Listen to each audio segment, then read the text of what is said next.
ಗಳಲ್ಲಿ ಒಂದು ಅಭಿವೃದ್ಧಿ ಕೆಲಸಗಳು ಆಗ್ತಾ ಇಲ್ಲ. ಹಣಕಾಸಿನ ಪರಿಸ್ಥಿತಿ ದಿವಾಳಿ ಎತ್ತೋಗಿದೆ. ಇವತ್ತು ಏನು ಹೇಳ್ತಾ ಇದ್ದಾರೆ, ಇವತ್ತು ನಾವು ಸುರಂಗ ಮಾರ್ಗ ಮಾಡ್ತೀನಿ ಅಂತಾರ. ಇದರಿಂದ ಏನು ಲಾಭ? ಸುರಂಗ ಮಾರ್ಗ ಮಾಡೋದ್ರಿಂದ ಟ್ರಾಫಿಕ್ ಅಲ್ಲ ರೈಟ್, ಸುರಂಗ ಮಾರ್ಗ ಮಾಡಬೇಕು. ನಿನ್ನ ಆರ್ಥಿಕ ಶಕ್ತಿನೇ, ನಿನ್ನ ಆರ್ಥಿಕ ಸಂಪನ್ಮೂಲ ಇಲ್ಲಾರ್ದಂಥ ಟೈಮಲ್ಲಿ ಸುರಂಗ ಮಾರ್ಗ ಮಾಡಿ ಅದರಿಂದ ಕಮಿಷನ್ ಹೊಡಿಯೋಕ್ಕೆ ಪ್ರಯತ್ನ ಮಾಡ್ತಾ ಇದೀವಿ. ಅದರಿಂದ 30% 40% ಕಮಿಷನ್ ಹೊಡೆಯೋ ಸಲುವಾಗಿ ಈ ಸುರಂಗ ಮಾರ್ಗ ಮಾಡ್ತಾ ಇದ್ದಾರೆ. ಇದರಿಂದ ಸದ್ಯಕ್ಕಂತೂ ನಮ್ಮ ರಾಜ್ಯಕ್ಕೆ ಯಾವುದೇ ಲಾಭ ಇಲ್ಲ. ಇವತ್ತು ಸುರಂಗ ಮಾರ್ಗ ಮಾಡಿದಂದ್ರೆ ಟ್ರಾಫಿಕ್ ಕಡಿಮೆ ಆಗುತ್ತೆ. ನಿನ್ನ ಸಂಪನ್ಮೂಲ ಇಲ್ಲಾರ್ದಂಥ ಟೈಮಲ್ಲಿ ಯಾವ ರೀತಿ ಸುರಂಗ ಮಾಡೋಕ್ಕಾಗುತ್ತೆ? ಫಸ್ಟು ರೋಡ್ಗಳಲ್ಲಿದ್ದಂಥ ಗುಂಡಿಗಳು ಮುಚ್ಚಂಥ ಕೆಲಸ ಮಾಡಿರಿ. ಬರಗಾಲ ಬಂದಿದ್ರೆ ರೈತರೆಲ್ಲರೂ ಕೂಡ ಸಂಕಷ್ಟದಲ್ಲಿದ್ದಾರೆ. ಅವ್ರಿಗೆ ಪರಿಹಾರ ಹಣವನ್ನು ಘೋಷಣೆ ಮಾಡೋಂಥ ಕೆಲಸ ಮಾಡಿರಿ. ನಿಮ್ಮ ಮಂತ್ರಿಗಳು ಎಲ್ಲೆಲ್ಲಿದ್ದಾರೆ ಅವರೆಲ್ಲರೂ ಕೂಡ ಹೋಗಿ ವೀಕ್ಷಣೆ ಮಾಡೋಂಥ ಕೆಲಸ ಮಾಡಿರಿ.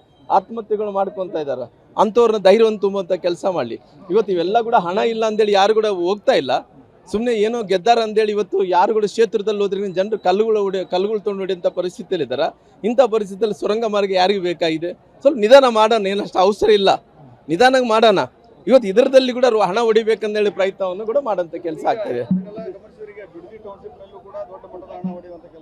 ನೋಡ್ರಿ, ಅವ್ರಿಗೆಲ್ಲ ಏನಂದ್ರಿ, ಮುಖ್ಯಮಂತ್ರಿಗಳು ಯಾವತ್ತಿದ್ರು ಕೂಡ ರೈತರ ಪರವಾಗಿ ಇಲ್ಲ ರೀ. ರೈತರ ಜಮೀನಿಗೆ ಯಾವ ರೀತಿಯಲ್ಲಿ ಬೇಲಿ ಹಾಕ್ಬೇಕನ್ನಂಥ ಮನುಷ್ಯ.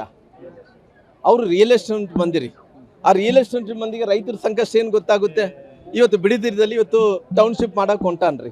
ಇವತ್ತು ಬಿಡದಿದಲ್ಲಿ ಟೌನ್ಶಿಪ್ ಮಾಡೋದ್ರಿಂದ ಏನು ಪ್ರಯೋಜನ ಆಗುತ್ತೆ?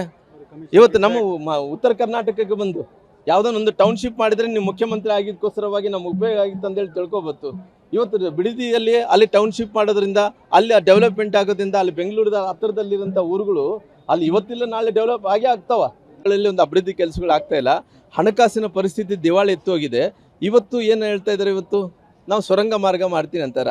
ಇದರಿಂದ ಏನು ಲಾಭ? ಸುರಂಗ ಮಾರ್ಗ ಮಾಡೋದ್ರಿಂದ ಟ್ರಾಫಿಕ್ ಅಲ್ಲ ರೈಟ್, ಸುರಂಗ ಮಾರ್ಗ ಮಾಡಬೇಕು. ನಿನ್ನ ಆರ್ಥಿಕ ಶಕ್ತಿನೇ, ನಿನ್ನ ಆರ್ಥಿಕ ಸಂಪನ್ಮೂಲ ಇಲ್ಲಾರ್ದಂಥ ಟೈಮಲ್ಲಿ ಸುರಂಗ ಮಾರ್ಗ ಮಾಡಿ ಅದರಿಂದ ಕಮಿಷನ್ ಹೊಡಿಯೋಕ್ಕೆ ಪ್ರಯತ್ನ ಮಾಡ್ತಾ ಇದೀವಿ.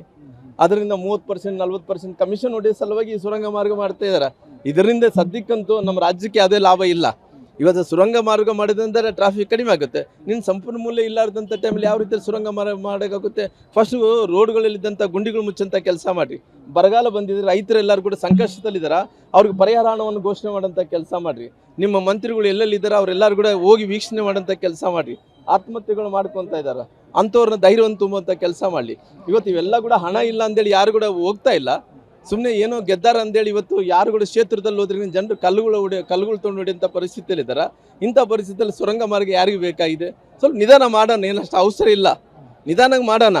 ಇವತ್ತು ಇದರದಲ್ಲಿ ಕೂಡ ಹಣ ಹೊಡಿಬೇಕಂದೇಳಿ ಪ್ರಯತ್ನವನ್ನು ಕೂಡ ಮಾಡೋಂಥ ಕೆಲಸ ಆಗ್ತದೆ. ನೋಡ್ರಿ, ಅವ್ರಿಗೆಲ್ಲ ಏನಂದ್ರಿ, ಮುಖ್ಯಮಂತ್ರಿಗಳು ಯಾವತ್ತಿದ್ರು ಕೂಡ ರೈತರ ಪರವಾಗಿ ಇಲ್ಲ ರೀ. ರೈತರ ಜಮೀನಿಗೆ ಯಾವ ರೀತಿಯಲ್ಲಿ ಬೇಲಿ ಹಾಕ್ಬೇಕನ್ನಂಥ ಮನುಷ್ಯ. ಅವರು ರಿಯಲ್ ಎಸ್ಟೇಟ್ ಬಂದಿರಿ. ಆ ರಿಯಲ್ ಎಸ್ಟೇಟ್ ಮಂದಿಗೆ ರೈತರ ಸಂಕಷ್ಟ ಏನು ಗೊತ್ತಾಗುತ್ತೆ? ಇವತ್ತು ಬಿಡದಿದಲ್ಲಿ ಇವತ್ತು ಟೌನ್ಶಿಪ್ ಮಾಡೋಕೆ ಹೊಂಟಾನ್ರಿ. ಇವತ್ತು ಬಿಡದಿದಲ್ಲಿ ಟೌನ್ಶಿಪ್ ಮಾಡೋದ್ರಿಂದ ಏನು ಪ್ರಯೋಜನ ಆಗುತ್ತೆ? ಇವತ್ತು ನಮ್ಮ ಉತ್ತರ ಕರ್ನಾಟಕಕ್ಕೆ ಬಂದು ಯಾವುದೊಂದು ಟೌನ್ಶಿಪ್ ಮಾಡಿದರೆ ನೀವು ಮುಖ್ಯಮಂತ್ರಿ ಆಗಿದ್ದಕ್ಕೋಸ್ಕರವಾಗಿ ನಮ್ಗೆ ಉಪಯೋಗ ಆಗಿತ್ತು ಅಂತೇಳಿ ತಿಳ್ಕೊಬೋದು. ಇವತ್ತು ಬಿಡದಿಯಲ್ಲಿ ಅಲ್ಲಿ ಟೌನ್ಶಿಪ್ ಮಾಡೋದ್ರಿಂದ ಅಲ್ಲಿ ಡೆವಲಪ್ಮೆಂಟ್ ಆಗೋದ್ರಿಂದ ಅಲ್ಲಿ ಬೆಂಗಳೂರದ ಹತ್ತಿರದಲ್ಲಿರೋಂಥ ಊರುಗಳು ಅಲ್ಲಿ ಇವತ್ತಿಲ್ಲ ನಾಳೆ ಡೆವಲಪ್ ಆಗೇ ಆಗ್ತಾವ.